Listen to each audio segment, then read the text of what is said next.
우리가 초대교회를 생각할 때 1세기 초대교회 공동체를 생각할 때 한 가지 가지고 있는 우리의 어떤 선입견이랄까요? 어떤 초대교회에 대한 환상이 있습니다. 그것은 무엇이냐면 이 1세기 초대교회 공동체, 하나님의 복음의 역사가 정말 흥황하여 왕성하게 나타났던 이 초대교회 공동체가 교회의 원형질이 되는 가장 이상적인 공동체다라고 하는 것, 그것이 바로 저와 여러분 우리 마음 그 내재되어 있는 전제 가운데 이 초대교회에 대해서 가지고 있는 어떤 선입견입니다. 여러분, 그런데 이 초대교회 공동체가 교회가 바른 공동체로 세워져야 하는 교회의 교회됨을 보여주는 가장 원형질에 가까운 이상적인 공동체로 우리는 생각하지만, 사실 우리가 성경을 살펴보면 초대교회 공동체 가운데 굉장히 많은 문제들이 있었던 것, 또 갈등이 있었던 것을 알 수가 있습니다. 예루살렘 교회에 날마다 성전에 모일 때, 또 집에서나 어디에서든지 예수는 그리스도라고 가르치기를 그들이 멈추지 않고 복음을 전했을 때, 주의 말씀이 역사하기 시작했을 때 많은 무리의 사람들이 예수 그리스도의 십자가의 도에 그 앞에 순복하고 제자가 됐습니다. 교회가 성장하고 또 부흥하기 시작했습니다. 그런데 제자의 무리가 많아지기 시작하자 이 예루살렘 교회 안에 헬라파 유대인들이 자신들에게 속한 헬라파 과부들이 구제에서 자꾸 제외되는 것을 불편하게 여기면서 히브리파 사람들을 원망했습니다. 그리고 이 예루살렘 교회 가운데 아나니아와 삽비라 부부가 성령을 속이고 하나님께 그들이 정하여 드리기로 한 그 헌금을 땅판 값 얼마를 속여서, 성령을 속여서 그들이 취했을 때 하나님의 징계가 임했습니다. 두려운 심판이 임했습니다. 예루살렘 교회에 문제가 있었습니다. 고린도 교회도 마찬가지입니다. 나는 게바에게, 나는 아볼로에게, 나는 바울에게 분쟁과 파벌이 있었고 음행의 문제가 있었고 우상제물에게 바쳐진 그 신전에 바쳐져서 시장에 내어 파는 그 고기를 먹는 것이 가하냐 그렇지 않느냐, 신학적인 교리적인 또 관점의 차이가 있었습니다. 또 은사의 문제가 있었습니다. 많은 문제가 고린도 교회 안에 있었습니다. 오늘 우리가 살펴보고 있는 이 사도 야고보가 흩어져 있는 12지파들에게 내가 문안한다, 흩어져 있는 이 초대교회 공동체의 여러 정황 가운데 너희가 여러 가지 시험을 만나거든 온전히 기쁘게 여기라. 이 시험을 통과할 때 그 시험을 통과하는 너희가 믿음의 인내를 갖게 될 것이다. 온전히 구비될 것이다. 시험을 통과했습니다. 고난과 시련이 있었습니다. 파벌의 문제가 있었고 서로 차별하는 다툼의 문제가 있었고 계층의 차이가 있었고 또 그 다툼의 불씨를 제공하는 한 입으로 찬송과 저주가 그 입에서 나오는 쓴물을 내는 것 같은 그런 악한 말들이 교회를 혼란케 했습니다. 독한 시기와 거짓과 혼란과 악한 일들이 가득했던 것, 그것이 바로 이 초대교회 공동체 가운데 일어났던, 너희 중에 이와 같은 다툼과 싸움이 어디서 나느냐, 문제가 있었다는 것입니다.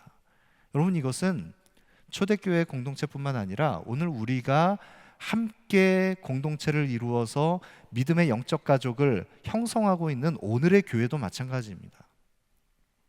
교회 안에 항상 문제가 있습니다. 여러분, 그런데 이 문제가 어디로부터 기인한 것이라고 했습니까? 그 원인이 무엇이라고 했습니까? 우리 안에 나뉘어져 있는 두 마음을 가지고 내 속에서 나를 사랑하고 세상을 사랑하면서 하나님 아닌 다른 대상을 욕망하면서 그것을 취하려고 하는 싸우는 정욕으로 말미암아 다툼과 싸움이, 갈등이 일어난다. 우리가 함께 살펴봤습니다. 여러분, 그러면 우리 속에서 끊임없이 계속해서 끌어오르는 욕망과 같이 싸우는 정욕으로 하나님 아닌 다른 대상을 구하면서 우리가 가장 경건하게 하나님의 그 임재를 경험해야 하는 기도의 자리마저도 하나님을 도구화시켜서 내가 원하는 정욕으로 구하는 것을 끊임없이 계속해서 하나님마저도 이용하려고 하는 이 싸우는 정욕, 여러분, 이것을 우리가 어떻게 절제해야겠습니까? 어떻게 우리가 이 정욕을 이기고 싸우는 정욕을 멈추고 위로부터 난 하늘의 지혜를 우리가 덧입을 수 있습니까? 사도 야고보는 싸우는 정욕으로 끊임없이 갈등을 일으키는 우리의 분열하는 내적 자, 그것을 가늠한 여인들아, 너희가 가늠한 여인들과 같다, 그렇게 책망했습니다. 여러분, 그런 우리가 이 싸우는 정욕을 그치려면 우리 속에 있는 이 끊임없이 일어나는 이 이기적인 욕망, 이것을 절제하려면 세상과 벗삼기 위해서 하나님으로부터 멀어져서 하나님과 원수된 자리에 떨어졌던 이전 우리의 모습, 그 옛사람의 자아를 고스란히 동일하게 우리가 그 습성을 닮아서 또다시 두 마음을 품고 하나님을 사랑하지 못하는 세상과 벗된 우리의 마음, 그 영혼 심령을 그리스도의 거룩한 신부로 변화시키신 하나님의 그 완전한 사랑 앞에 우리가 온전히 거해야만 우리는 우리 속에 일어나는 이 싸우는 정욕을 제어할 수 있습니다. 내 안에 일어나는 끊임없는 이 욕망을 더 큰 우리를 향한 열망, 하나님의 완전한 사랑 앞에 우리가 순복할 때 우리는 싸우는 정욕을 멈출 수 있습니다. 여러분, 오늘 본문에는 이 싸우는 정욕을 그치게 하는 하늘의 지혜, 위로부터 난 지혜를 우리가 어떻게 덧입을 수 있는가, 그 믿음의 비밀을 우리에게 가르쳐주고 있습니다. 5절 말씀 보시죠. 너희는 하나님이 우리 속에 거하게 하신 성령이 시기하기까지 사모한다 하신 말씀을 헛된 줄로 생각하느냐. 여러분, 오늘 본문 야고보서 4장 5절의 말씀, 이 구절은 굉장히 해석의 여지가 참 분분한 논란이 되는 그런 구절입니다. 이 한글 개역 개정 성경을 우리가 읽으면 이 구절의 말씀이 무엇이 그렇게 의미가 여러 가지 또 해석의 오해의 소지가 있을까 우리가 잘 이해가 되지 않지만, 사실 많은 성경학자들이 이 구절을 난해 구절로, 성경 가운데 참 어려운 난해 구절로 꼽는 대표적인 구절이 바로 이 구절입니다. 왜 이것이 어려운가 하면, 여러분 보시면 구절 가운데 성령이 시기하기까지 사모한다 하신 말씀, 여기에 성령이라고 번역을 한 푸뉴마라고 하는 이 성령으로 해석된 이 단어는 사실은 영을 의미합니다. 그래서 문맥에 따라서 이것은 성령 하나님으로도 해석할 수 있지만 인간의 영혼, 인간의 영으로도 해석할 수 있습니다. 그리고 문법적으로도 여러 가지 문법적인 적용이 다양하게 적용될 수 있는 부분이기 때문에 해석상에 참 어려움이 있습니다. 그렇기 때문에 이 부분을 해석하는 것은 참 어려운 일이지만, 그러나 문맥을 따라서 우리가 이해한다라고 할 때 앞선 4절의 말씀 가운데 가늠한 여인들아, 세상과 벗되어서 하나님으로부터 멀어져서 하나님과 원수가 된 너희들, 그 책망과 이어서 지금 이 5절의 말씀이 이어진다라고 할 때 이 영, 이 푸뉴마는 성령 하나님으로 해석해서 이렇게 해석할 수 있습니다. 여러분은 여러분 안에 계신 성령께서 시기하기까지 사모한다는 것은 갈망한다는 것을 의미하기도 합니다. 성령께서 시기하기까지 여러분을 사모하고 갈망한다는 것, 그것을 헛된 것으로 여기십니까? 여러분, 하나님이 어떤 분이시라는 것입니까? 우리 안에 내주하시는 성령 하나님께서는 하나님 한 분이 아닌 다른 대상을 우리가 욕망하면서 끊임없이 자기를 사랑하고 세상을 사랑하면서 싸우는 정욕으로 하나님 아닌 다른 것을 구하는 우리 속에 나뉘어진 그 두 마음, 그러나 우리 안에 내주하시는 성령 하나님께서는 하나님을 향한 그 전심을 잃어버린 우리의 그 나뉘어진 마음, 그것을 시기하기까지, 질투하시기까지 우리를 사랑하셔서 말할 수 없는 탄식으로 우리 안에 그 우리를 향한 사랑의 갈망을 가지고 우리를 애타게 찾고 또 찾으시며 탄식하신다는 것입니다. 성령 하나님께서, 내주하시는 성령께서 우리 안에서 질투하신다는 것입니다. 우리를 향한 갈망을 가지고 계신다는 것입니다. 여러분, 성령 하나님께서 우리 안에 이토록 우리를 갈망하시면서 탄식하고 계신데, 여러분, 성령 하나님의 이 간절한 호소, 이 애타는 성령 하나님의 이 우리를 향한 부르짖음이 왜 우리에게 들리지 않습니까? 왜 우리에게 그 성령의 음성이 뚜렷하게 분별되지 않습니까? 왜냐하면 우리의 나뉘어진 마음 가운데 하나님 아닌 다른 대상을 욕망하고 싸우는 정욕으로 구하는 우리의 그 끊임없는 전쟁터처럼 분열하고 있는 우리의 마음 가운데 온갖 싸우는 정욕으로 말미암은 잡음들이 우리의 내면 심령 깊은 곳에 성령의 음성, 그것을 분별하지 못하게 가로막는 것입니다. 초점이 맞춰지지 않는 것입니다. 여러분, 그렇기 때문에 세상의 지혜, 거짓된 지혜에 미혹된 사람들, 그런 하나님을 향한 전심을 잃어버린 사람들은 기도의 자리에 나아가는 것이 정말 어렵습니다. 왜냐하면 더 깊은 기도의 자리로 들어가려고 할 때 잠잠히 머물러 서서 이 성령의 음성을 분별하고 그 성령의 인도하심을 우리가 따라야 하는데, 온갖 세상의 잡음들이 내 속에서 일어납니다. 기도하는 것이 너무나 어렵습니다. 그래서 조금이라도 침묵의 시간들이 길어지면 그 시간들을 뛰쳐나오고 싶어 합니다. 여러분, 그것이 길들여지지 않은 우리의 연약한 본성 가운데 거짓된 지혜에 사로잡혀 있는 우리의 분열하는 마음, 나뉘어진 마음의 모습입니다. 그러나 그런 어지러운 우리의 내면 심령을 잠잠히 하나님의 임재 앞에 가만히 우리의 영혼을 침묵하면서 그 임재 앞에 우리가 더 가까이 나아가게 될 때 어떤 역사가 나타나기 시작하느냐? 여러분, 하나님께서는 이미 우리에게 구원의 능력을 주시는 하나님의 말씀, 너희 영혼을 능히 구원할 바 마음에 심어진 그 말씀을 온유함으로 받으라 했던 그 구원을 주시는 하나님의 능력의 말씀, 예수 그리스도의 십자가의 복음을 온유한 우리의 심령을 통해서 우리의 마음속에 심어 놓으셨습니다. 예수 그리스도의 복음의 그 언약이 우리의 마음속에 새겨져 있습니다.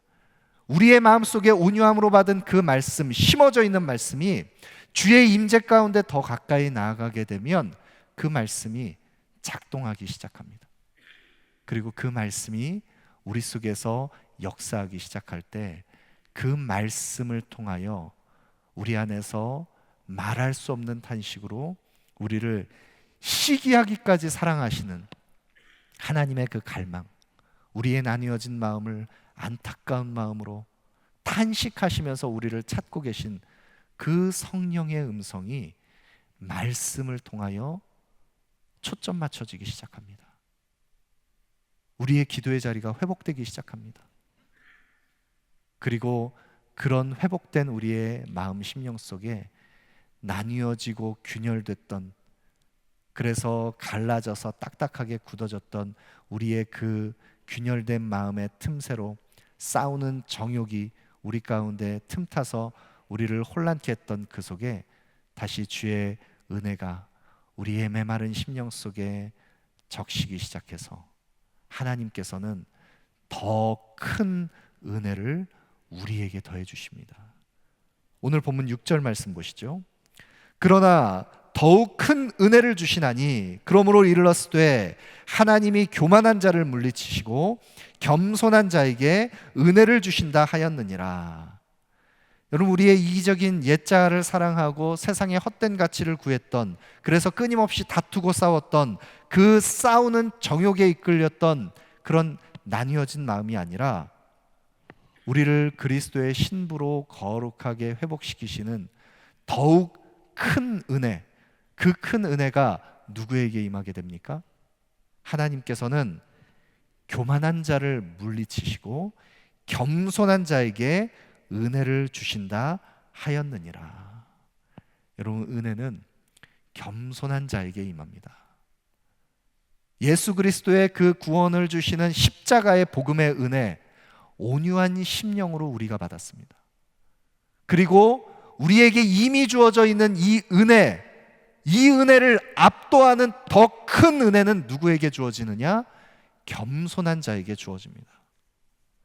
교만한 마음이 아닌 겸손한 심령으로, 온유한 심령으로 나아가는 그 하나님의 사람. 여러분, 교만은 우리 마음이 나뉘어지게 만드는 싸우는 정욕, 이 정욕이 더 불같이 기세를 얻도록 그 싸우는 정욕에 기름을 붓는 것처럼 싸우는 정욕을 촉발시키는 발화제와 같은 것이 바로 교만입니다.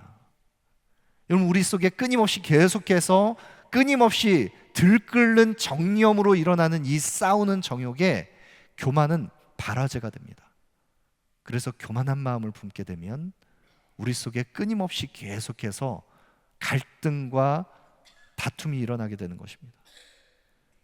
잠언의 지혜자가 잠언 6장에서 여호와께서 싫어하시는 것 67가지를 이야기할 때 여호와께서 미워하시는 것 곧 그 마음에 싫어하시는 것이 67가지니 곧 교만한 눈과 거짓된 혀와 무죄한 자의 피를 흘리는 손과 악한 계교를 꾀하는 마음과 빨리 악으로 달려가는 발과 거짓을 말하는 망령된 증인과 및 형제 사이를 이간하는 자니라. 여러분, 하나님께서 싫어하시는 그 67가지의 그 악한 죄의 목록을 이야기할 때 가장 먼저 이야기하시는 것이 무엇입니까? 곧 교만한 눈과, 하나님께서는 교만을 싫어하십니다. 잠언 3장 34절에 진실로 그는 거만한 자를 비웃으시며 겸손한 자에게 은혜를 베푸시나니. 여러분, 하나님께서는 거만한 마음을 품고 높아진 마음으로 다른 이들을 비웃고 조롱하는 교만이 행하는 세상을 향하여서 그런 교만한 거만이 행하는 세상을 하나님께서 비웃으시고 조롱하신다 말씀합니다.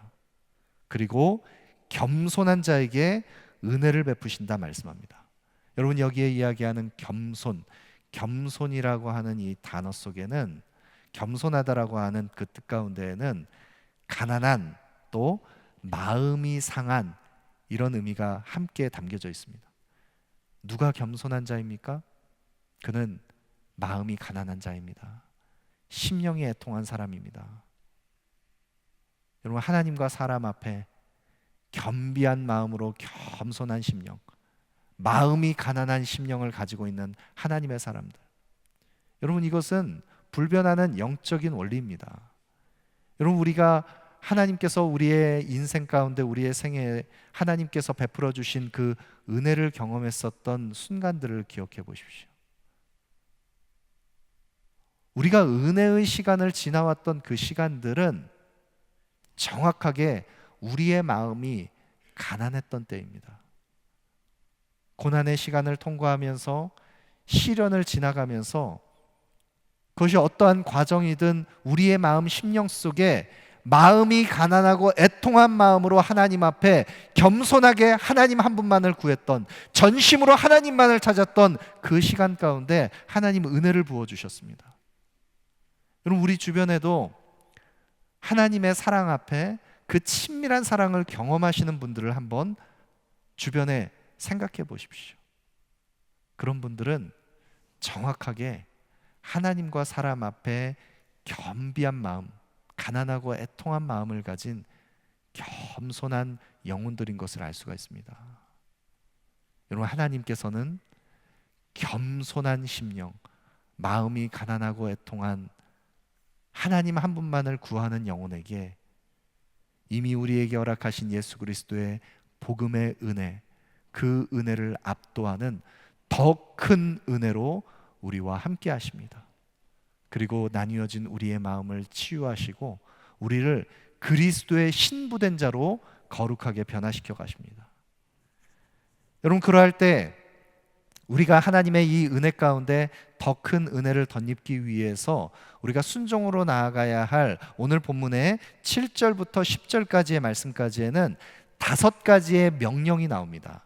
우리가 순종해야 할 5가지의 명령이 나오는데, 여러분이 성경을 여러분이 함께 연구하고 함께 묵상하실 때 주로 7절부터 10절까지의 말씀 가운데 동사를 주목해서 한번 살펴보시면 좋을 것 같습니다. 이 5가지의 명령, 첫 번째가 무엇입니까? 첫 번째는 하나님께 복종하라라는 것입니다. 하나님께 복종하라.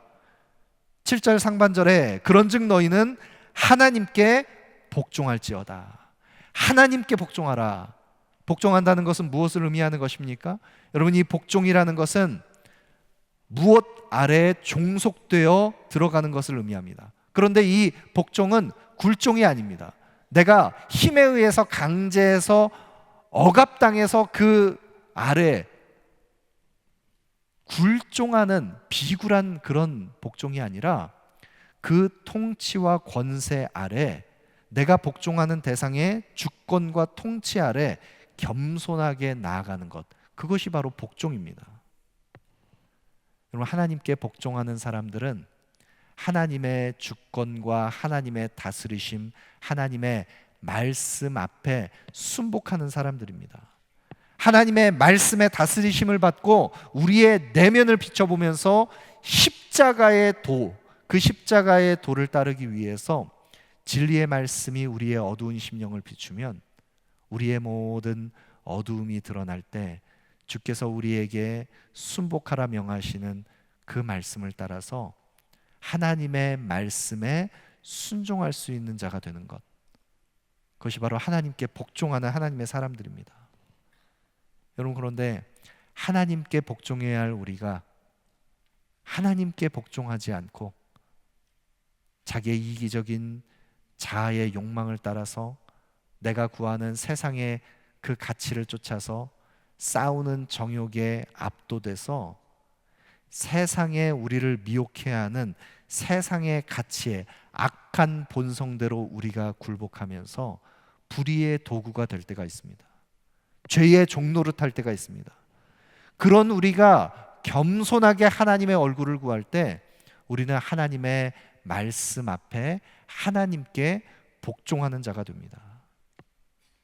그리하여 하나님께 복종함으로 우리는 그 순종의 열매로 아름다운 화평의 도구가 되는, 하나님의 의의 도구가 되는 하나님의 사람들이 됩니다.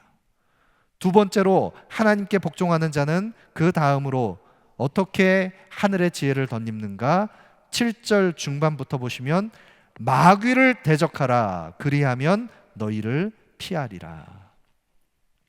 여러분, 하나님께 복종하면서 마귀에게도 복종하는 사람은 없습니다. 하나님의 권세, 그 주권 아래에 순종하는 하나님의 사람들은 마땅히 마귀를, 어둠의 세력을, 세상의 가치를 거슬러 대적해야 합니다. 마귀를 대적하라. 우리의 나뉘어진 마음이, 온전한 하나님을 향한 전심을 들이지 못했던 마음이, 그래서 하나님을 사랑한다 하지만 또 다른 한쪽 발을 세상에 걸치면서 세상의 가치를 따르고 어둠의 일들을 즐겨하던, 이전에 즐기던 세상락을 쫓던 그런 우리가 그 마음을 다 돌이켜서 하나님께 복종한다면 마땅히 우리의 영혼은 어둠의 세력 마귀를 대적해야 합니다. 세상의 헛된 가치들을 거슬러야 합니다. 우리가 끊임없이 이전에 세상의 방법으로 내가 원하는 것을 찾기 위해서, 불법과 세상의 것을 취하기 위해서 세상의 힘과 세상의 능력을, 내가 그것을 갈구하면서 그렇게 거짓으로 취했던 모든 것들 다 이제 내려놓고 마귀를 대적하라. 여러분, 이것이 겸손한 하나님의 사람의 모습입니다. 세 번째로 겸손한 심령으로 더 큰 은혜를 구하는 하나님의 사람들, 8절 상반절에 보시면 하나님께 가까이 하라, 하나님을 가까이 하라 명하고 있습니다. 여러분, 하나님을 가까이 한다는 것은 하나님을 더욱 친밀한 사랑으로 구한다는 것입니다. 하나님을 갈망하는 자리로 나아가는 것입니다. 여러분, 우리의 마음 한켠에 하나님을 사랑한다 하지만 은밀하게 우리가 즐겼던, 그래서 하나님보다 더 사랑했던 것들을 이제는 다 내려놓고, 성경은 우리에게 말씀합니다. 잠언 8장 17절에 하나님께서는 나를 사랑하는 자들이 나의 사랑을 입으며 하나님을 간절히 찾는 자가 하나님을 만나게 될 것이다. 또 시편 25편에 여호와의 친밀하심이 그를 경외하는 자들에게 있으며 그의 언약을 그들에게 보이시리로다. 여호와의 그 친밀한 사랑이 주께 더 가까이 나아가기를 갈망하는, 하나님을 구하는, 주의 얼굴을 구하는 자들에게 임하게 됩니다.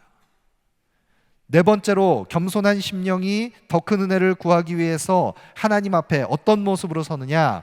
8절 중반절부터 9절까지의 말씀인데 그것은 바로 회개하라는 것입니다.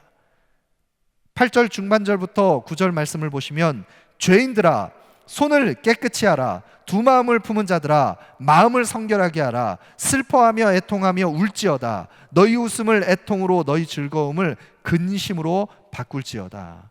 여러분, 여기에 죄인들아 손을 깨끗이 하라, 두 마음을 품은 자들아 마음을 성결케 하라, 슬퍼하며 애통하며 울지어다, 여러 말씀들이 연결되어서 나오는데 이것을 한 가지로 이야기하면 그것은 바로 회개하라입니다. 회개하라. 주께 더 가까이 나아가기 위해서 영적 각성과 회개로 나아가는 것, 회개하라.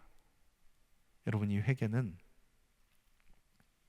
우리의 마음을, 우리의 영혼의 지향을 하나님께로 돌이키는 것을 의미합니다. 이전에 우리가 죄의 낙을 즐기면서 종노릇하던, 끊어내지 못했던 모든 죄에 속한 그 모양까지라도 다 끊어내고 다 그것을 내어버리고, 우리의 내면도 우리의 외적 행실도 더욱더 성결하게 주님께 드리고 애통하며 탄식하는 마음으로 하나님 앞에 나아가는 것. 여러분, 그래서 회개는 단지 우리가 죄를 깨닫고, 그래서 죄를 깨달은 그 죄책으로 인해서 우리의 감정 정서가 어떤 슬픔의 정서, 그런 탄식하는, 그런 울음이 터져 나오는, 통곡하는 그 어떤 슬픈 정서를 느끼는 것, 그것만이 회개가 아닙니다. 회개할 때 우리에게 그 영혼의 변화 가운데 정서의 변화가 나타날 수 있습니다. 일시적인 우리의 마음 심령 가운데 죄를 미워하고 하나님 앞에 온전히 거룩하게 서지 못한 우리의 그 정결치 못한 모습을 탄식하는 슬픔의 정서가 우리에게 있을 수 있습니다. 그러나 참된 회개는 무엇이냐?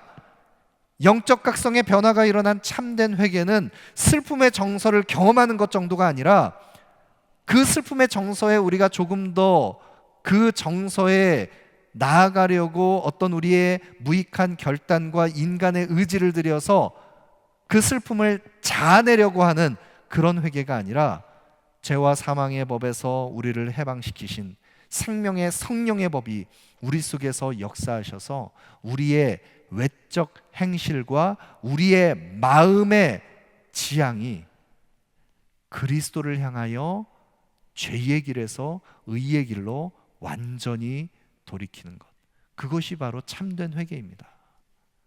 여러분, 회개는 우리의 삶의 방향을 바꾸는 것입니다.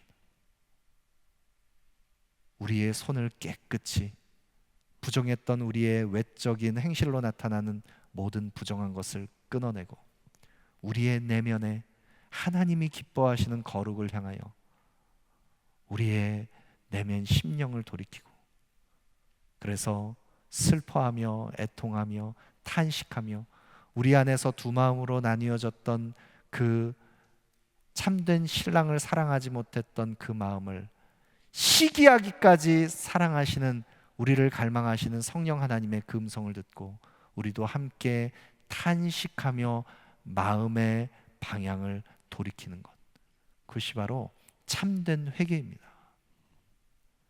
여러분, 마지막으로 다섯 번째, 더 큰 은혜를 구하는 하나님의 사람들, 그들은 10절 말씀에 주 앞에서 낮추라, 그리하면 주께서 너희를 높이시리라.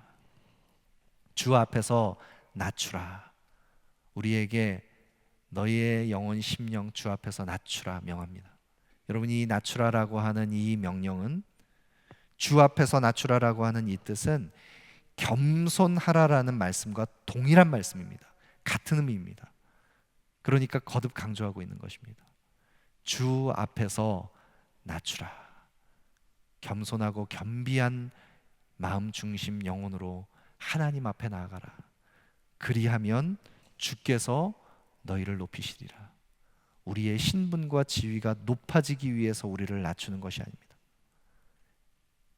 이 낮아짐은 겸손의 왕이신 예수 그리스도께서 우리를 하나님과 원수되었던 자리에서 그리스도의 신부된 자리로 우리를 변화시키시기 위해서, 하나님과 화목해 하시기 위해서 자신을 거룩한 산 제물로 드렸던 예수 그리스도의 십자가를 지시기 위해서 말씀으로 세상을 창조하신 창조의 주인이신 창조주 하나님께서 종의 형체를 입고 이 땅에 오신 겸손의 왕이신 그리스도께서 낮아지신 모습, 그리스도께서는 가장 낮고 비천한 자리에 오셔서 더 낮아진 죄와 사망의 권세 아래 무덤 속에 갇혀서 가장 낮고 천한 그 죄와 사망의 죽음의 자리에 갇히셨습니다.